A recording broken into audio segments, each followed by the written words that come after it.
Hello, in this week's episodes, first is Perry, where Clark has to chauffeur around the old and very drunk reporter. And then in Relic, Clark has flashbacks to the past of Jor-El with a woman who was murdered, and we learn the Luthors have always had daddy issues. This is the Smallville Chronicles. Somebody save me, that you won't have to break right through. Somebody save me,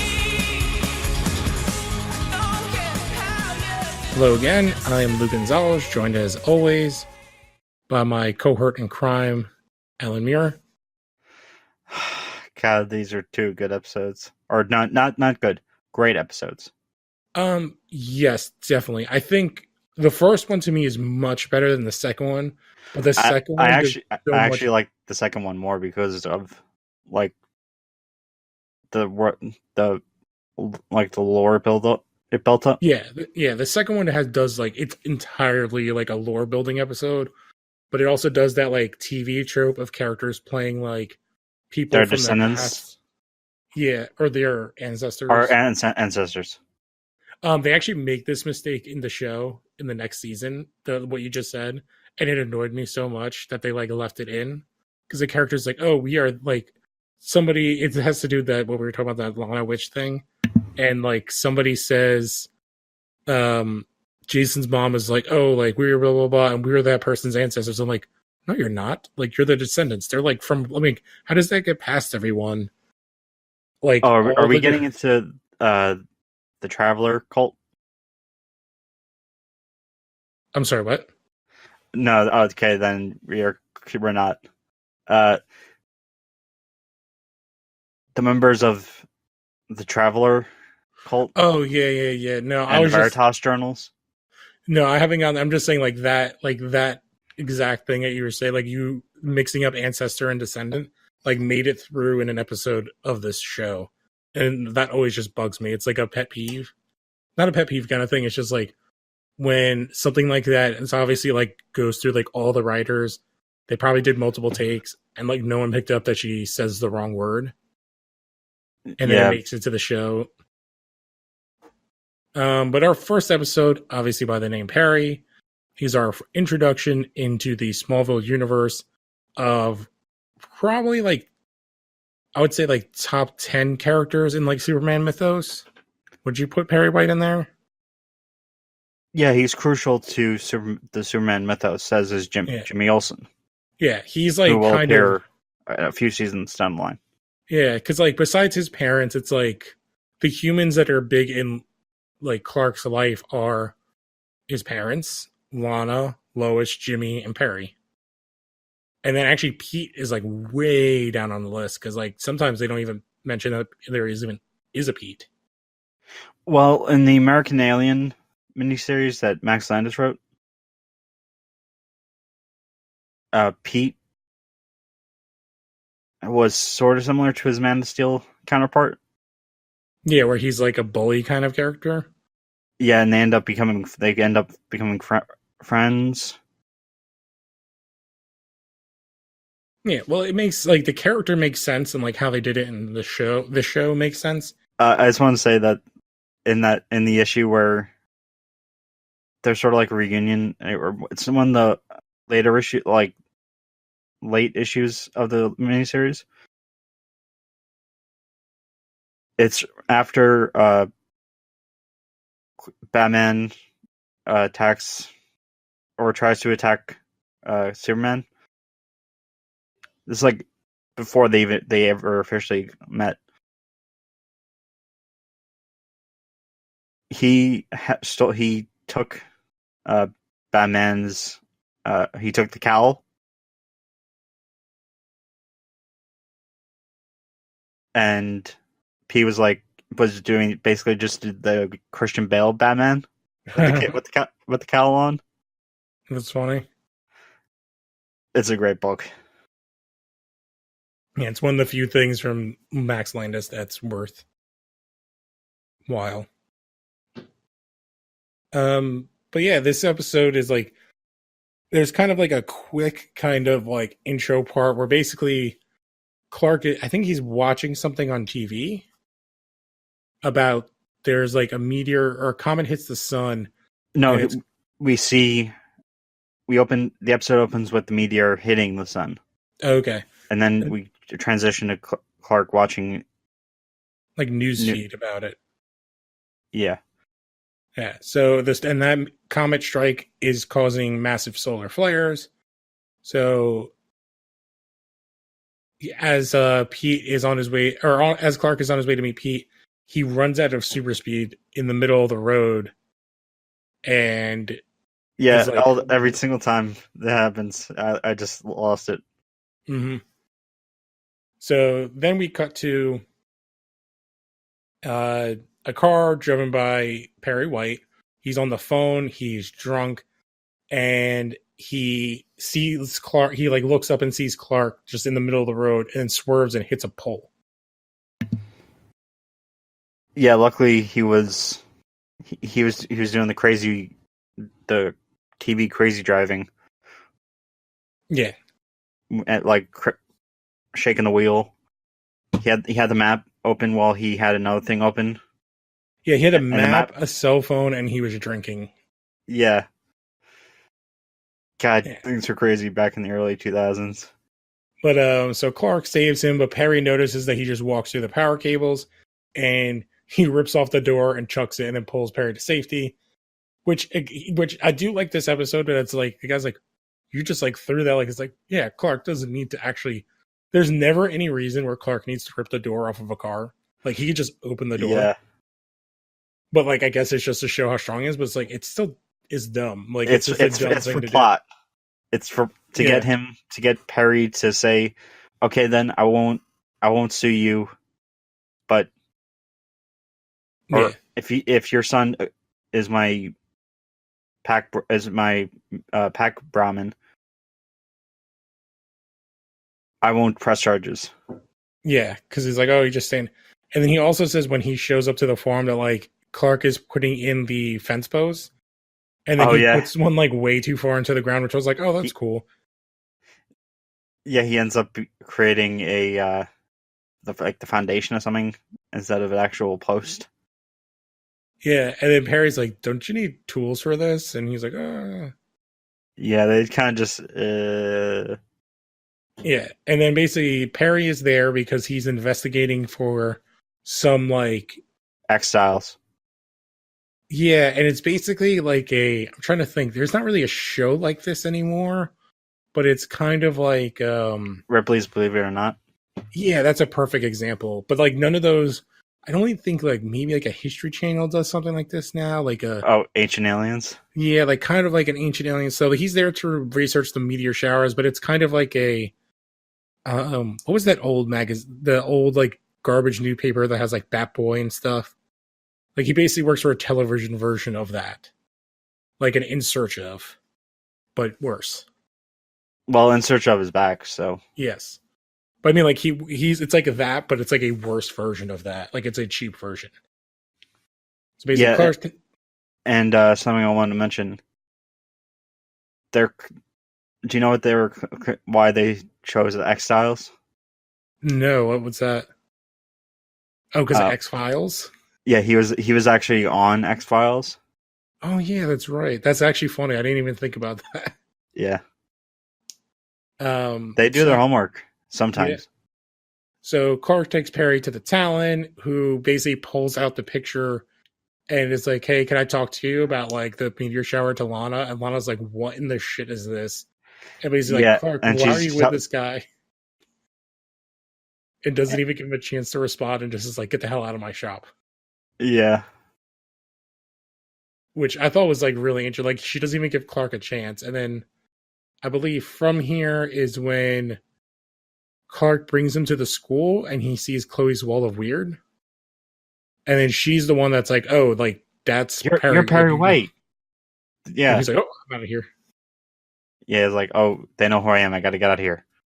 Yeah, and this is where we get the kind of background dump on him where basically he's a multiple Pulitzer Prize nominated journalist and he was like all this stuff and then he basically got fired from, I don't remember what paper they say that he did work for. Maybe it was The Planet. I don't know. I don't remember if they say specifically, but basically he got blackballed And they go into it more later, but he basically got blackballed for like digging into a story that like he, for the obvious thing, digging into Lionel, which is exactly what Chloe is kind of, the Chloe and Lex story is going through. Okay, just say mention what Perry says, or like what he says about the torch. Oh, I don't remember. He says it has a reputation among the bug-eyed monster circles. Oh, yes. From here, we get like another kind of interesting kind of foreshadowing. So Lex is finishing up. We talked about it, or it was also talked about in the last episode, but he is meeting in his last session with Dr. Claire Foster, like the psychiatrist that Lionel is kind of, the company's making him do to insure him. And basically he's just like kind of BSing her and like kind of like blows her off and says that he has like no issues. Now, she is a comic book character. I did not remember this character. I'm not like the biggest Superman comic reader, but like I remember you saying like she's in the comics and she was a therapist for like a bunch of the heroes. Yeah. So like they completely do a 180 on her for the show though. And she's also she's only in like 4 episodes, I think. Maybe even less. Yeah, they're the 11th and 12th comic characters adapted for the series. So, but she's kind of like used as like not quite throwaway. She gets I guess it was like, oh, instead of just having a nameless psychiatrist, we'll like use this character. But she does a pretty good job. And then from here is where Lana shows up at the mansion and is basically like, can you get this dude to like, can you get Perry White to like leave me alone? He says he's going to show up tomorrow with video cameras. And Lex basically is like, yeah, I'll take care of this. Which I think is this kind of interesting. Like, since I've been watching ahead, they start pretty early. Like at this point, they're already kind of building this thing of Lana and Lex kind of like Lana going to Lex with like certain issues and as opposed to going to Clark or anybody else. So it's starting like this early and it continues on for the next couple of seasons and like, or kind of like season and a half and then builds into like what eventually happens. But, basically Lex, tells Perry that he has to go to school and we reveal that Perry interviewed Lex in boarding school to try to find dirt on Lionel. And basically tells him to get the hell out of town. And then Clark goes home, is helping his dad with a tractor, and then he can't lift it at first. And they're like, him and Jonathan are like, this is weird. And Jonathan's like, can you try it one more time? And he lifts the tractor and like flips it over his head and chucks it. What? It's gotta be like 10 miles down the road or something. Yeah, it's such a big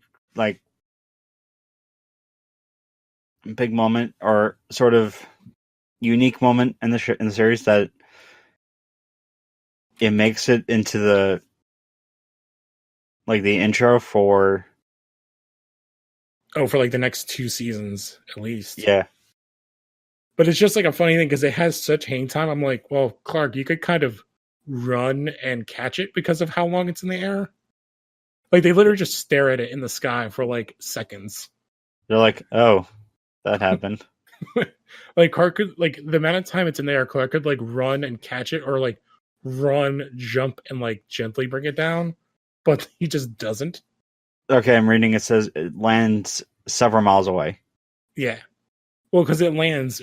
Yeah, I'm right in front of Perry White at the bus stop. Yeah, like right in front of him. And then Clark just like pops up out of nowhere because he's super speeds and Perry's like, what is going on? And Clark's like, shit. Yeah, and then the sheriff shows up. And yeah, the story is basically like, yeah, it fell off the back of a truck. They must have stolen it. Perry's like, no, it fell out of the sky. And you're like, okay, buddy, like you've had maybe a few too many drinks here. So instead of leaving town, Perry goes and visits Chloe, and basically, I think he goes like, "Oh, if she wants to be a journalist, there's like definitely something in." Like he's like gives her some compliments about it, and I believe he starts kind of like hinting at stuff with Clark. And then this is where he reveals like that Lionel Luthor, the one behind the man behind everyone's discomfort,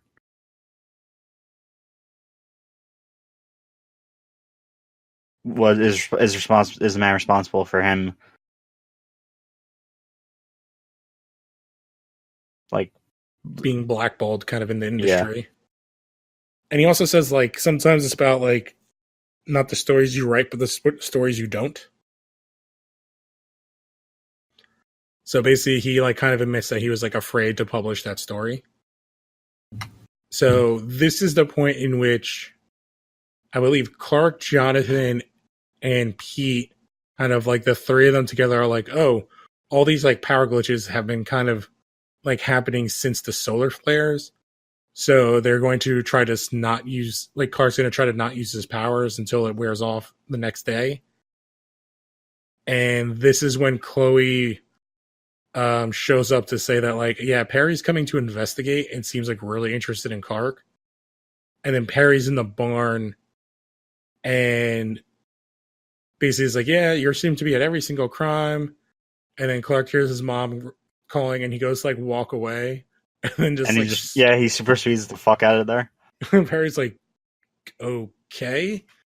And he must have in his head, Clark in his head must have been like, shit. Not again. Because like, he literally cannot stop running. Because when he shows back up, doesn't he say he like ran to like, almost, where is he? He ran to like Colorado or something, right? Oh, he says his speed gave out around Lake Tahoe. He tried to run home, but his speed gave out again around Colorado Springs, and he barely had enough money for the bus ticket. So he could have been permanently stuck there for the episode. Yeah, so like I'm trying to think. Lake Tahoe, is that Nevada or California? Near Nevada. Yeah. So like he ran like halfway across the country.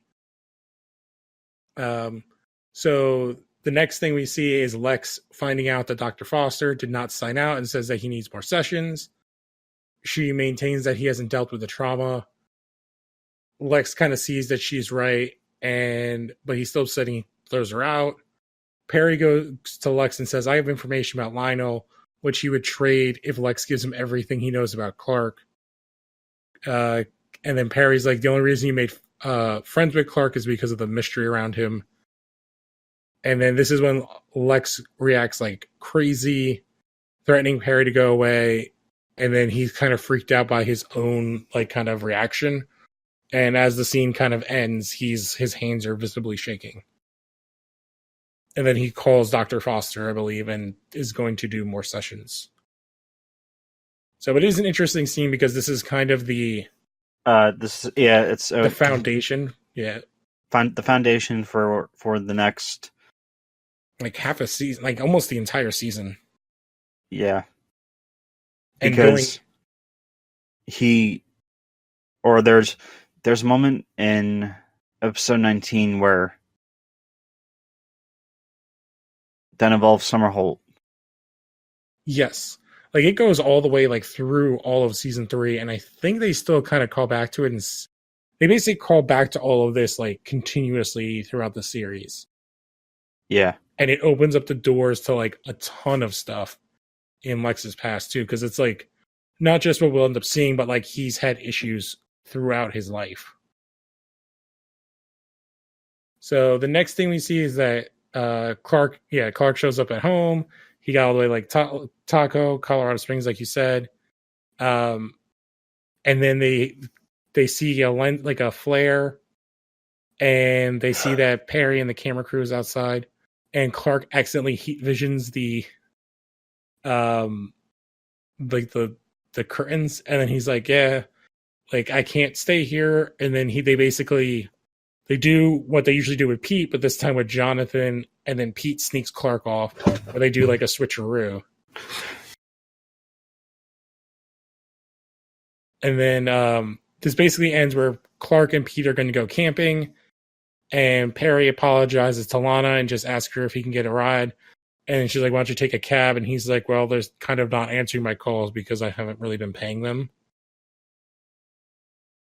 And so Clark gets a call from Lana to go to Saunders Gorge, and he goes to run and doesn't go anywhere. So Pete drives him out there.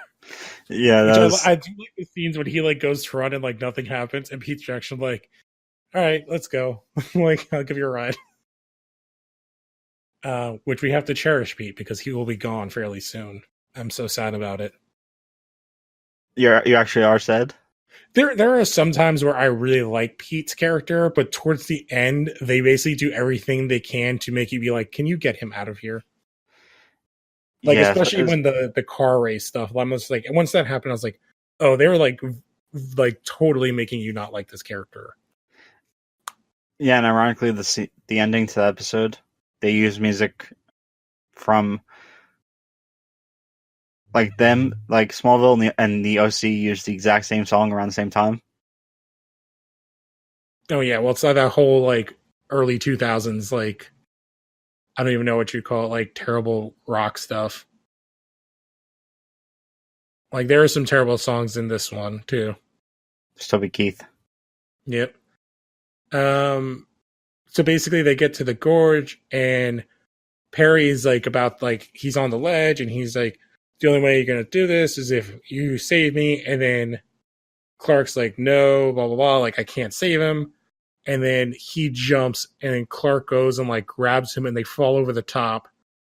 But then there's Perry had a rope around his, like a rope is kind of like a strong word, like More like a cable. yeah, or like a cord. Like it's a very thin. It's not like a wire or like a string. Like it's just like a very skinny like rope. And so they're basically dangling there. Clark is holding on to Perry, I think. And then so Clark yells up for Pete to get the rope in the trunk. He throws it down and he ties it to his like bumper, like the kind of the back of his car. Clark grabs onto it and then the other one breaks and then Perry grabs onto Clark and they're basically end up getting pulled up with the car. And then as they come up, Perry sees that Clark's hands are like shredded and bleeding.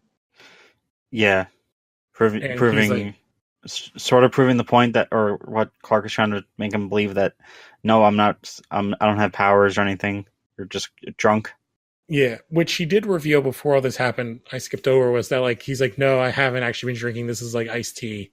Like I've been pretending like I've been drinking to kind of trick you into being more lackadaisical around me. And then so after this, the flare goes away. Clark's powers are back to normal. And then basically Perry, like he brings Perry to the bus stop again.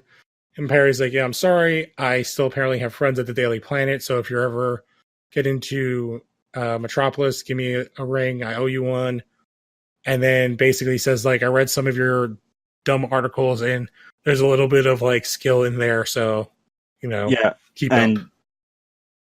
I haven't seen the film, but they're actually doing homage to Superman 2 in this episode with everything that Perry White is doing.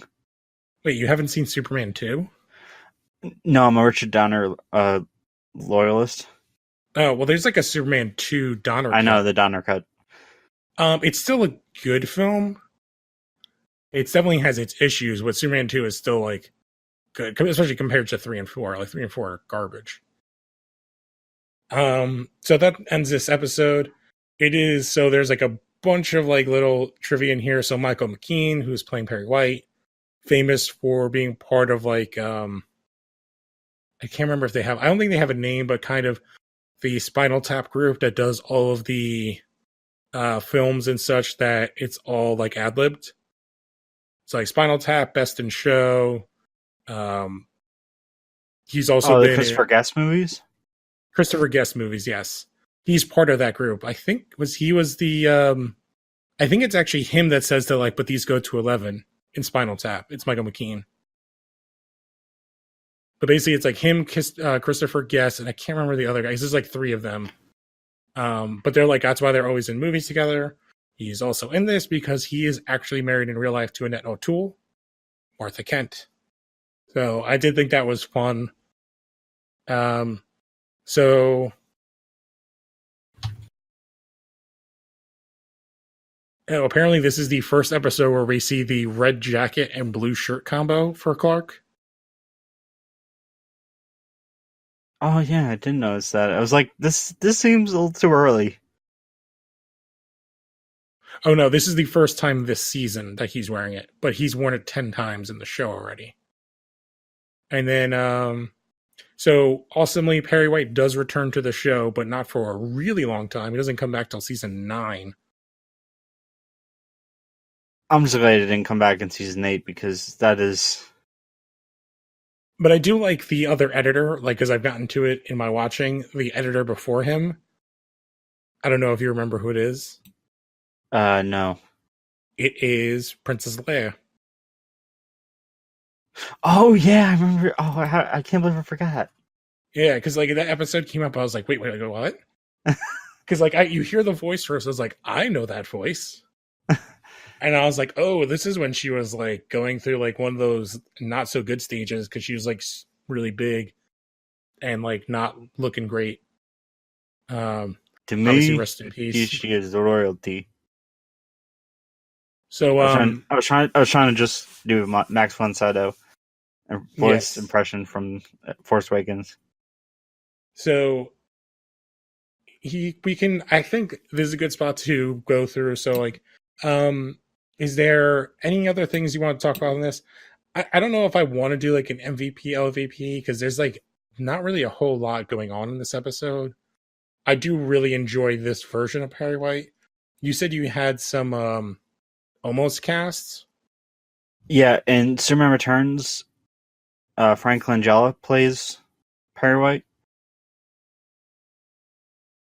The director, whose name we do not speak of because he's a terrible Yes. person,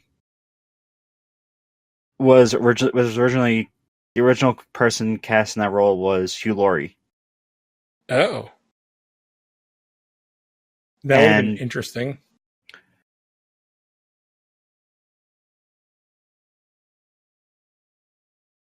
He was created originally in the comics. He was George Taylor.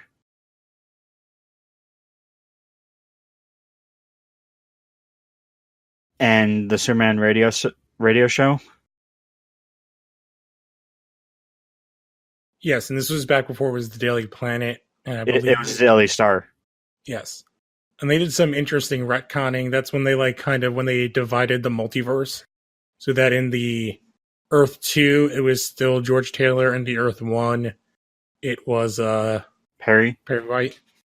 And this is a character we've seen, I'm like looking here, like 8 different live action versions. My mistake. It wasn't Daily Star. It was Daily Bugle. No, you were right the first time. Daily Bugle is Spider-Man.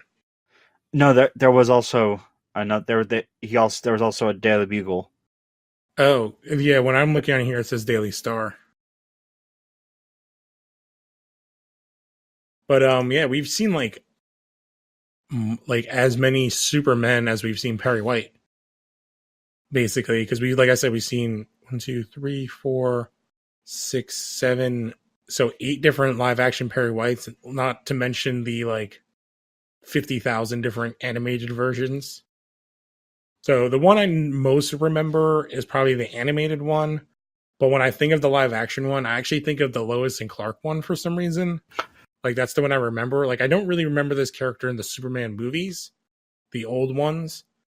And I forgot that Frank Langella actually even was in Superman Returns, which he's supposed to basically be playing Jackie Cooper, who played him in those other movies. Yeah. And then Lawrence Fishburne's like barely in the Superman movies, Man of Steel and BVS. In Man of Steel, he's basically there at the end. Yeah, and he has like two or three scenes in BVS. Yeah, and they were gonna. He was gonna be. He was supposed to be in Justice League, and he was like, "No, it's okay." Yeah, it's like I don't like what you're doing. I'm not Yeah. I'm not a big fan of this. I'm gonna go play Goliath in Ant-Man and Yeah, the I'm gonna go Wasp. play a better character with actual superpowers. Yeah. But I do think like after watching this, I was like, I really like this version of Perry. And I like this kind of backstory of connecting him to Clark earlier. Cause then it's like, oh, like when Clark ends up working there, it's like, well, they really have like no experience by the time they start working at the Daily Planet. It's like, oh, how would they get it's like, oh yeah, he like saved the editor's life, so he kind of gives him like a pass early on. So I do think that's interesting. I do like the idea, like this is also the episode where they kind of connect the sun to Clark's powers. I think it was a good idea to do like the solar flare thing, and I like the trope of like his powers turning on and off, or like being supercharged and off. But I think this is a very good episode. I give it like an A minus. Yeah, it actually, I'm looking at how they got like it's like it says had the unending honor to repay his long owed favor to Kent by restoring his and Lane's jobs at the Daily Planet. Mm-hmm. But I did also think that it's interesting because he's not like kind of. It's interesting looking at the images of like Perry White's because he started off being like this normal like businessman, like kind of editor who's not like who's just like an average size, and then at some point they kind of made him this like thick old guy with like a big belly kind of look, which Frank Langella kind of has, but definitely like the more recent animated stuff has, where he's like this big older dude. And then obviously they completely changed that with Lawrence Fishburne. But like even again, this he doesn't kind of have that. He's not small, but he's not like. I like him being younger too. Like I don't like the idea of he's this like 80-year-old man. Like he shouldn't be that much. Like he shouldn't be that old. If he's that old, he should be in a retirement home. Yeah, but like some of the animated stuff, they make Perry like really old, and I don't think that really makes sense. Like he should be like. I think he should be like 30 years older than Clark and Lois. Like he should be like a parent figure to them. Like in the 60s? Yeah. Okay, and it says here it meant you talked about earlier on Chloe mentioned where he was like his career decline. He was working for the Inquisitor. Ah, okay. Because those are the two main papers, I think. Wasn't there another paper at some point, too, that they talked about? Because the Inquisitor is the one that they mostly have talked about, and then now, obviously, they don't talk about it ever at this point, basically. Maybe like once or twice it gets brought up. That's a good question. I feel like there was another paper. But I think we can move on to the second episode, which is Relic, and this kind of has that TV trope thing of kind of our leads playing their ancestors. So it was actually the 50th episode of the series. Okay, that's kind of probably why they did it this way and let people kind of do a little bit more. But basically, it's actually written by the future showrunners, Kelly Souders and Brian Peterson. Okay, that's awesome. Yeah, I think they connected like to the series later on down the line. Mm-hmm. So, this is actually funny because this episode also has a little X-Files connection.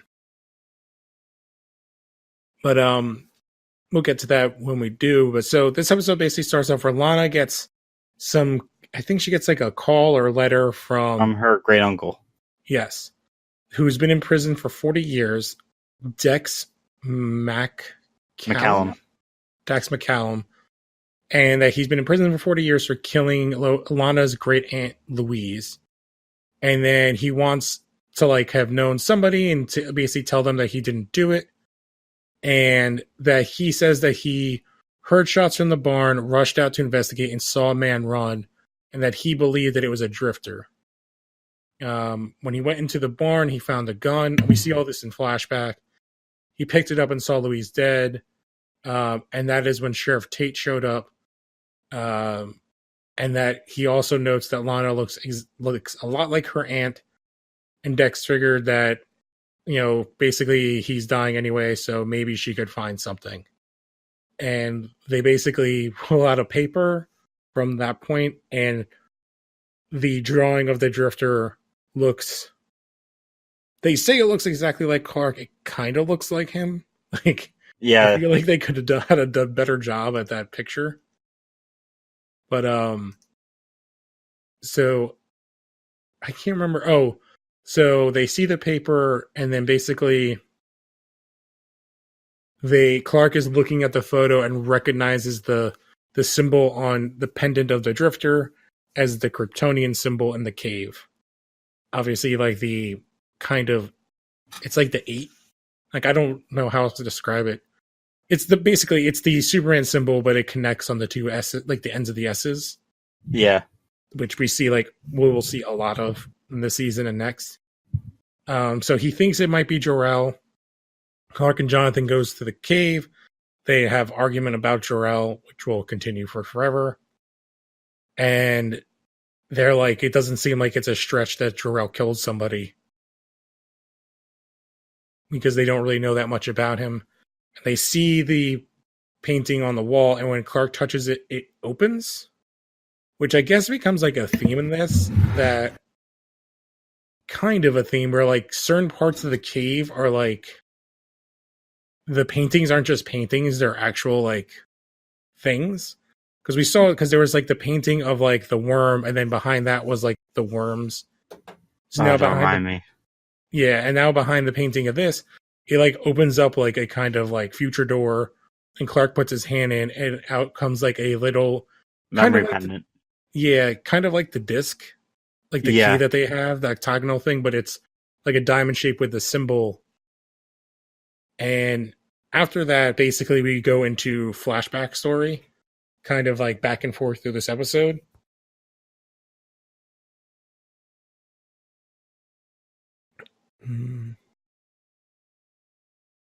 So when Clark first touches it, he sees a bunch of images, and then he's talking to Pete about it like later on. And then while they are walking, he touches, is it a mailbox, I think is the first time? Yeah. And we flash back to 1961, which basically Smallville looks exactly the same, except for everybody's hairdos. And so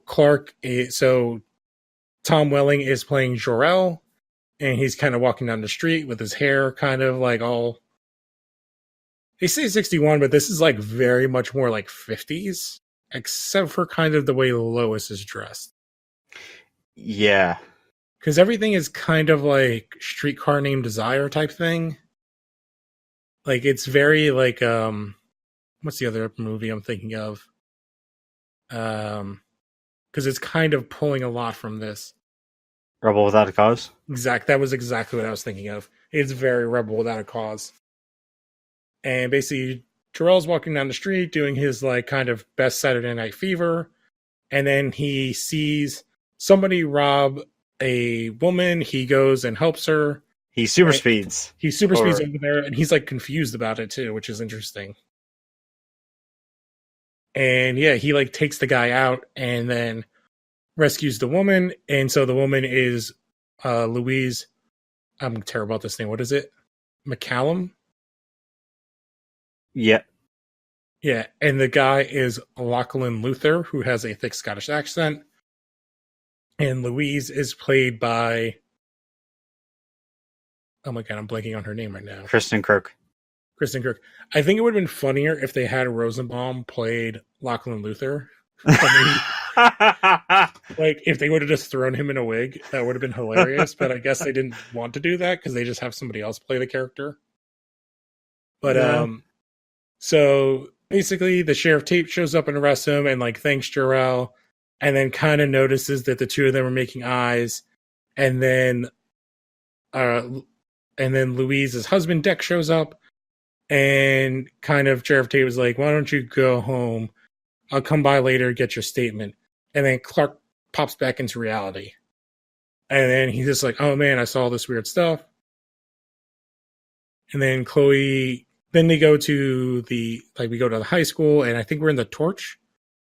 And Chloe brings some stuff, and all the records from that day are missing.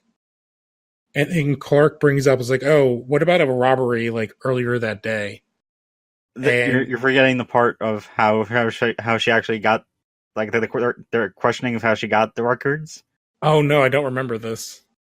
They're like, how'd you get the records? And she's like, well, since I caught the clerk and his girlfriend playing cops and robbers. Oh yeah, oh yes, I do remember this now. That is a really funny line. She kind of like, I love how they kind of like that, like that's kind of like a running gag, I feel like, in the show of like, whenever Chloe gets something, like, how'd you do this? It's either she found them doing something, or like she basically flirts her way to like get relationships. And it's kind of like an interesting way of being like, yeah, this is how Chloe like is really building her up as like an investigative journalist. So they basically realize that, If I'm not mistaken, that happens in the next episode too. yeah, like they do it all the time. It's like, oh, how'd you get this? Oh, like I flirted with that guy. You know, I let him take me out to dinner. Thing. I think Lois even does it too, like later on at some other point when she shows up. So Clark asks Chloe to ask Lex about Lachlan. Chloe's like, I don't really have a good relationship with the Luthors, and he's just like, kind of go do it. Like he kind of was like, stop like whining and go do it, because he obviously does not know that Chloe is having like the threats against her because of Lionel. Yeah, so man, doing some damage. Yes, because he basically was like, never investigate my family again. But she goes and sees him, and Lex is like, to your surprise, we didn't really talk about like our family that much. So I don't know anything that you're talking about. And even if we did talk about stuff, it's not like my grandpa is going to be like, hey, this time I got arrested. Like, why would I know anything? Yeah, I think the exact words were, he doesn't like,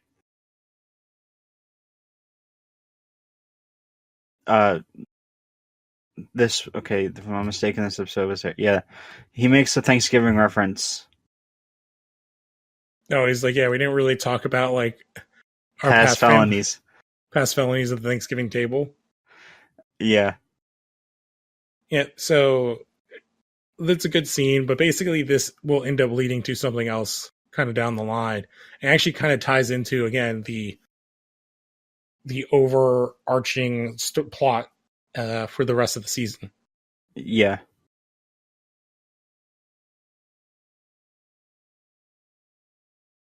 And so I believe Lex does go and talk to Lionel about it, and Lionel's like, well, you know, like I wasn't really like, he kind of basically says like, yeah, I kind of rebranded our family history because, you know, people wouldn't be like quick to do business with somebody from the suicide slums and who's like parents, like they weren't really the best parents, like I don't really like talk about them, kind of. Yeah, in a future episode they're called his abusive father or something, or his and his gin-soaked mother. Yeah, because they kind of reveal that like Lionel's kind of created this story that they were Scottish nobility, which I guess kind of ties into the fact that they have like the Luthor mansion that's basically a castle, or it is a castle. Yeah. And that like people like Ivy Leaguers would not have like dealt with him, so that's why he kind of like buried the whole thing. And like when they died, he buried himself in his work, and he's like, I kind of never stopped that. Yeah, his story is that like they died in a tenement fire. He was at work, and he has ever since then he has buried himself in work, so he doesn't think of that. Yes. So from here we jump to the Kent farm, and Lana brings over a box of Louise's stuff, which I guess she just kind of has. I'm guessing she got it from her aunt. So I guess in my mind, I guess she's supposed to be like siblings with her mom's family somewhere, because she's not actually related to her dad's family, so she couldn't look like that. Which becomes like a whole thing that I'm super confused about in this entire show, is like Lana's heritage, because it comes such like a plot point and it makes no sense. The stuff in season 4? Yes. So it makes like no sense when you're like, oh wait, her dad isn't her dad. So all this stuff has to be through her mom. But then she's like obviously Asian, but I believe like, and then her birth father is white. Yeah. So I'm like, this doesn't make any sense. Like she played Chun Li in a movie. Like you can't just like randomly have her be these other ethnicities, especially when you have her play these characters. Like her past, like this is the first of like at least one other time that she plays a past version of like somebody else. It's like, yeah, like there's going to be like a ancient French version of a woman who is at least partially Chinese, like Chinese or Asian.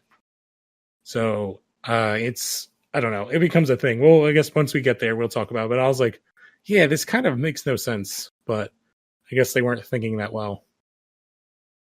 So as they're searching through this stuff, they find this passionate love letter, and it is signed. Is it signed with a T or a J? I don't remember. It at first It looks like a J, but then it ends up not being a J, right? it ends up being a T, Yeah. But which I will don't come think into they play ever, later on. yeah, they don't ever say it, but it's definitely like an ambiguous, like the way it's written. And then Clark touches the pearl necklace, and he has a flashback to basically Jor-El and Louise hooking up in a barn. And then, Yeah, I have some Easter eggs on that. oh, awesome! Can I guess? Is that like a tie to the like Bruce Wayne's pearls thing, or is it something else? Or you can just tell me. What was the song that plays again when they're in the barn? Is it "I Only Have Eyes for You"? Okay, yeah, that was. I think they chose that song specifically because it was played on, or it could have been just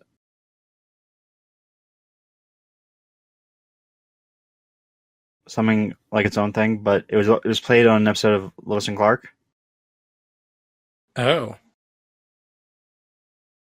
and ironically, it's when Lois and Clark realize they like each other, so to speak, oh, well, that's a good tie-in. and it's also played in Batman Sub-Zero. Oh, oh, cool. So I like the idea that it's like a song that DC uses in a lot of stuff. And then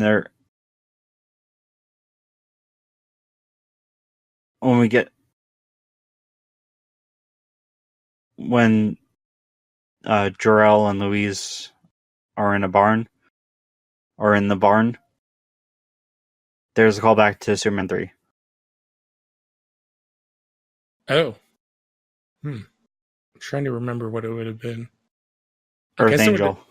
Oh, did they do that in that too? Okay. Because Superman 3 is the weird movie where Lois isn't really in it. She's in like a scene in the beginning, and that's the movie where Annette O'Toole plays Lana. That's the Richard Pryor one, I believe. Yeah, it's Oh, it's not good at all. no, it's just the song. It's a song playing when he first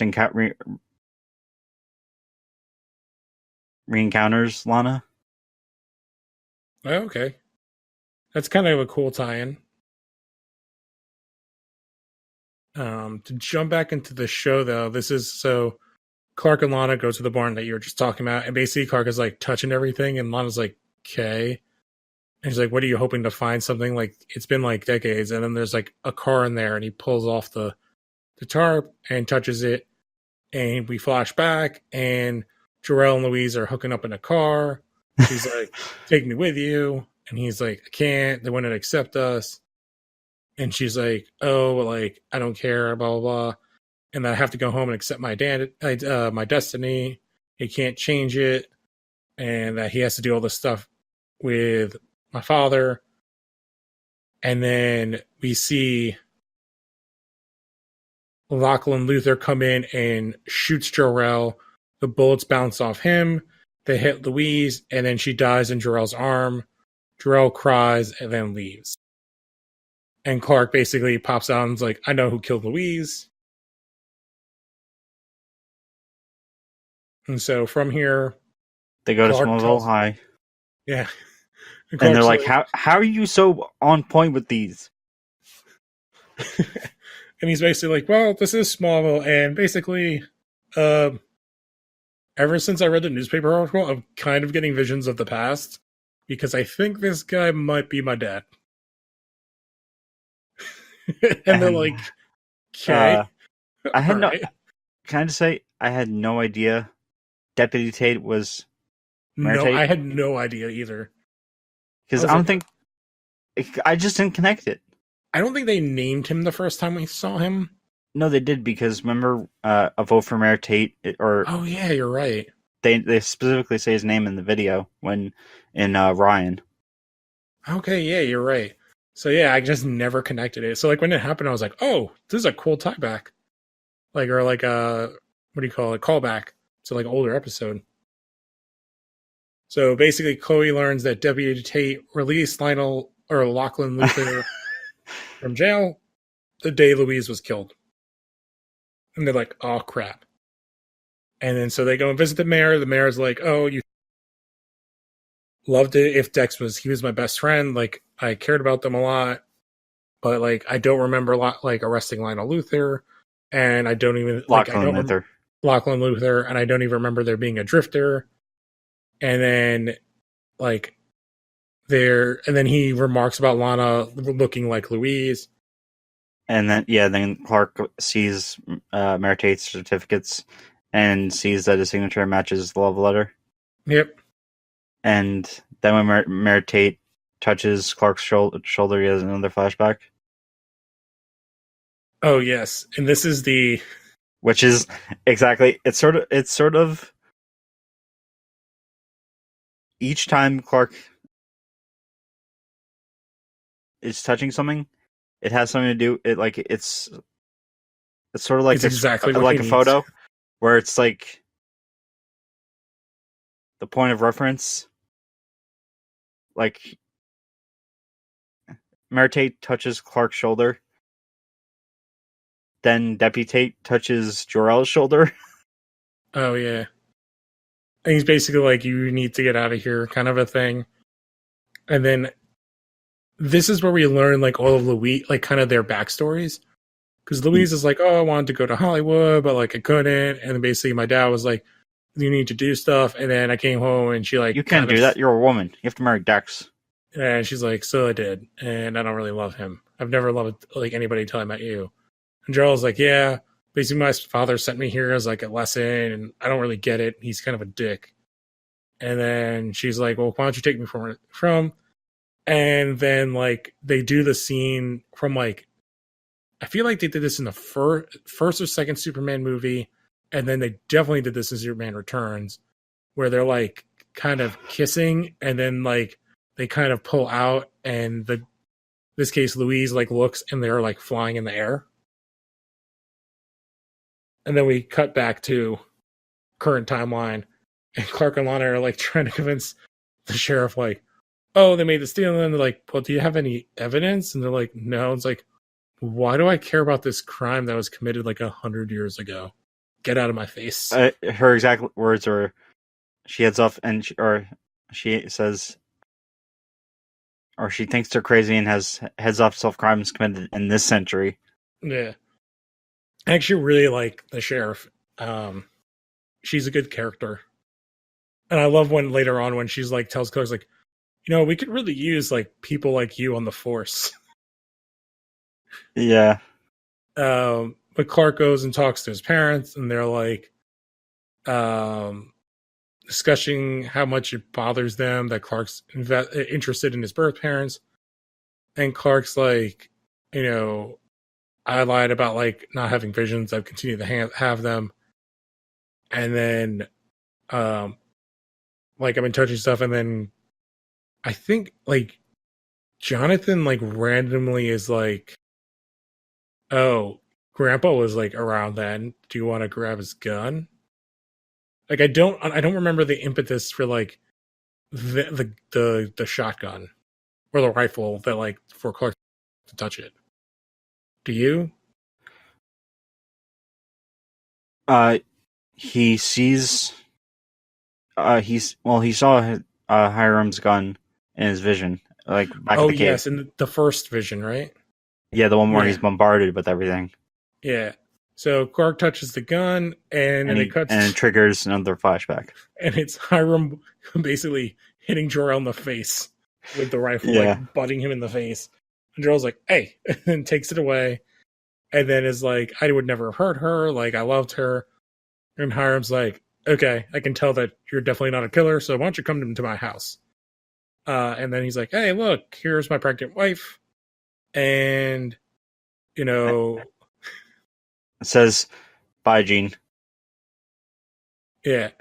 And then they're like, "Oh, so Grandpa Hiram definitely knew him." And then they go through some old stuff, and then Clark grabs the leather jacket, and then we get the second flashback to this. And yeah, it's basically Jessica Kent, I guess, is the grandma. And basically, so Jor-El changes out of his leather jacket into the coat that Hiram gives him, which is a very interesting name for this character.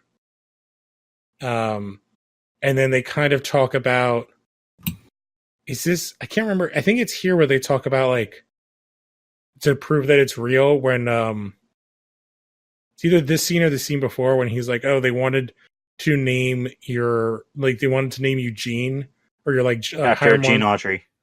Yeah, but then like his mom won, and they called him Jonathan, and he's like, how, like, there's no way you could have known that.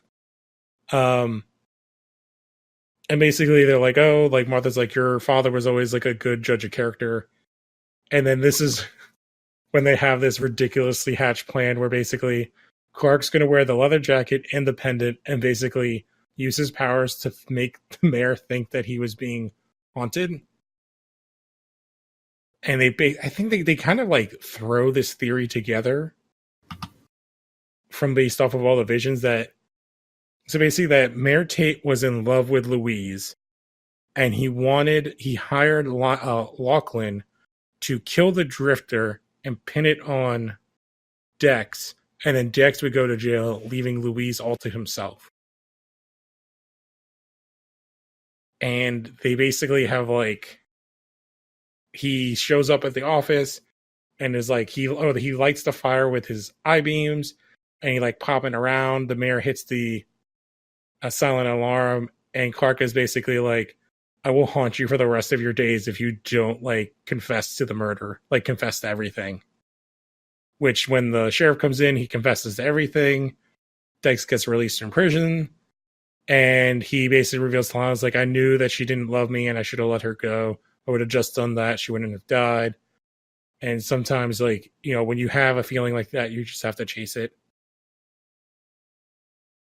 And then, so this is when we see a character who will be, I think, in at least one other episode, which is Lex's private investigator.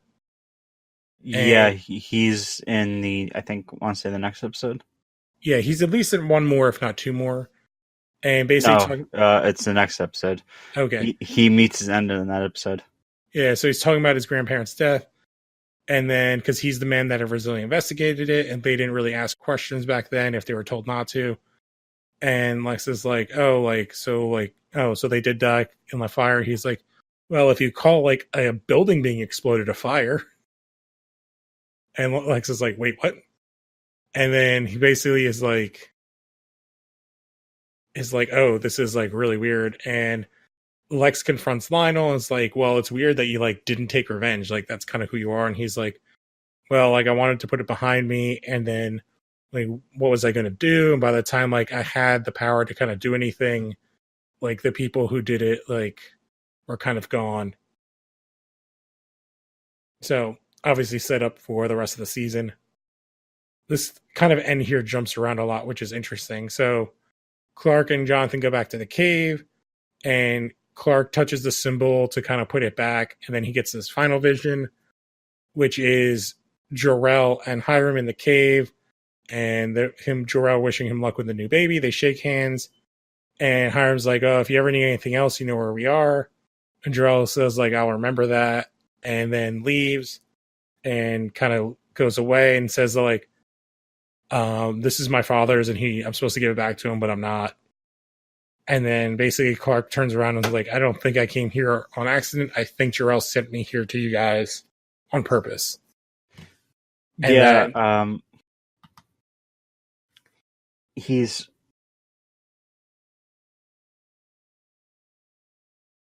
mentioned in season 6, season 9. oh, Hiram? Yeah, he's actually also another count. He was created he was created in, or he, not for the show, but he's an actual comics character. As it says here, Jor-El felt so much love at the house. He chose the Kent family when he decided on where to send his son Kal. He made preparations to send Kal even during the early days of Lar-El's pregnancy. Yeah, I actually really like this idea, like in the Superman mythos, that like the Kents weren't like, it wasn't like fate, that like that Jor-El actually chose them. And I think this is like a much more interesting way to kind of build that up as opposed to just like, oh, it just happenstance. This is sort of on topic, but have you read Starman? I know the character, I have not read it. Because there's actually an arc where they go to Krypton before it was destroyed. And it's sort of a retcon, but like James Robinson or Jack Knight tells Jor-El to send, like this before he has Kal-El. He tells him to send his son to Earth. And Clark, or Superman, asks why he didn't ask why he didn't warn them about Krypton being blowing up. And Jack says, if I told him that it would change history, you wouldn't have landed here. It's a really good arc. I highly recommend it. Oh, interesting. Because especially like a character that they just brought back in the comics too. So, well, it's a different Starman. Oh, is it the one before him? It's the one from the Starman series from I think 94 and 95. Oh, so you're the one you're talking about, the second Starman? Technically, there's Ted Knight, who was the original Starman, who was a member of the JSA. Yeah, that's the one that just came back. His son, or his other son, was Starman. I'm not gonna say what happens because I don't want to spoil a book that's over 2 decades old, or that's nearly 3 decades old. But his other son, Jack, like it's the classic him with the staff and the sheriff badge. No, cool. Like the old Western sheriff badge.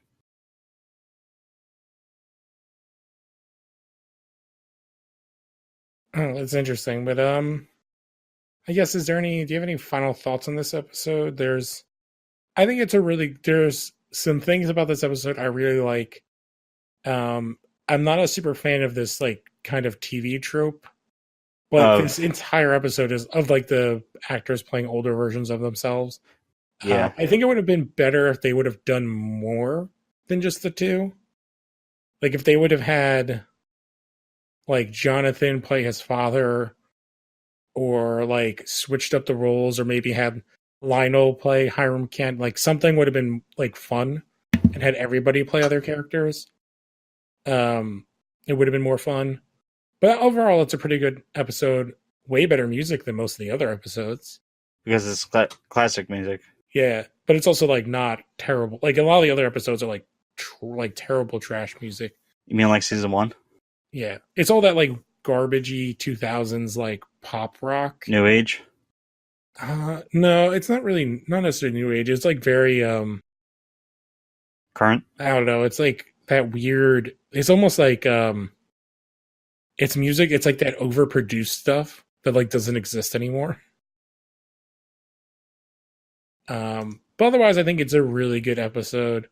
It's just like this entire episode is just like, which it's episode 50. It's just like a lore dump, which is fine. And I actually, like I said, I really like the changes they made.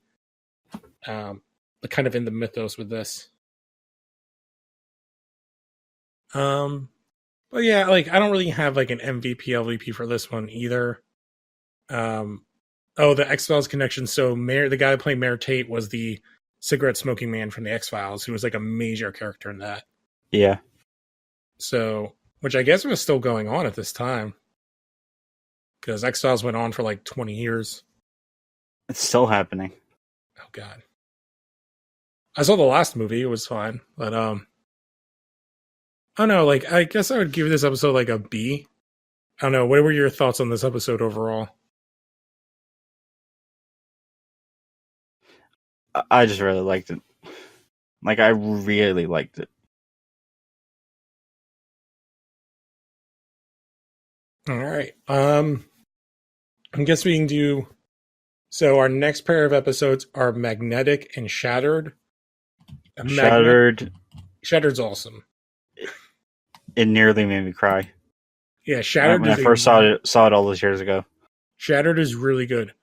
Magnetic is not so much.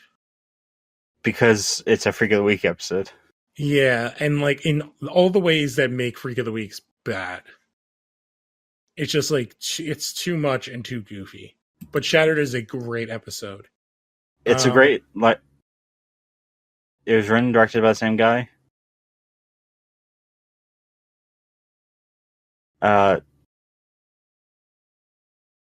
Basically, the A story in Magnetic is not that great. Oh, yeah. The B story in it is. B story is where it's at.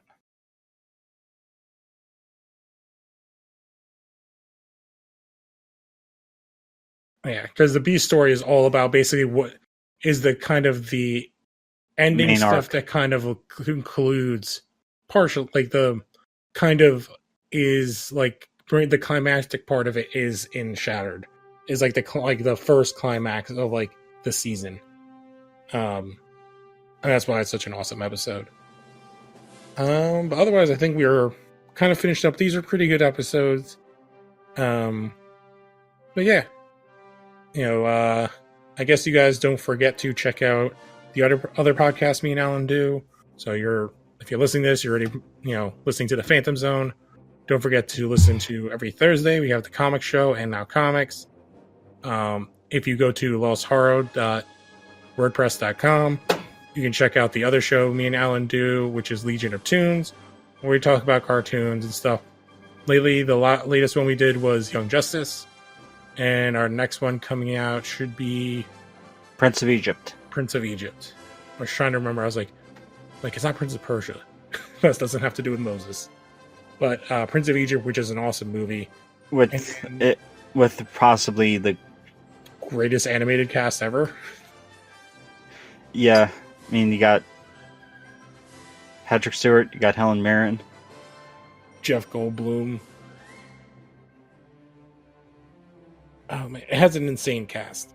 Yeah. And then you have your other show for Los Horror Games. Yeah, Los Horror Games. We record basically record someday during the weekend. Yeah, and they drop like Sunday or Mondays. Yeah. Definitely will be excited to hear the next episode. I'm sure you're going to be talking about all the Nintendo stuff. I'm sure Emmett's going to be talking about that, but I'm mainly going to be talking about Dragon Age. Alright. Ooh, game series I love. Yeah, that just about does it. Don't forget to rate, review, subscribe, tell a friend, do all of those things. And we will catch you guys on the next episode. I'm Lou Gonzalez. I'm Alan Muir, and this podcast stands for truth, justice, and the American way.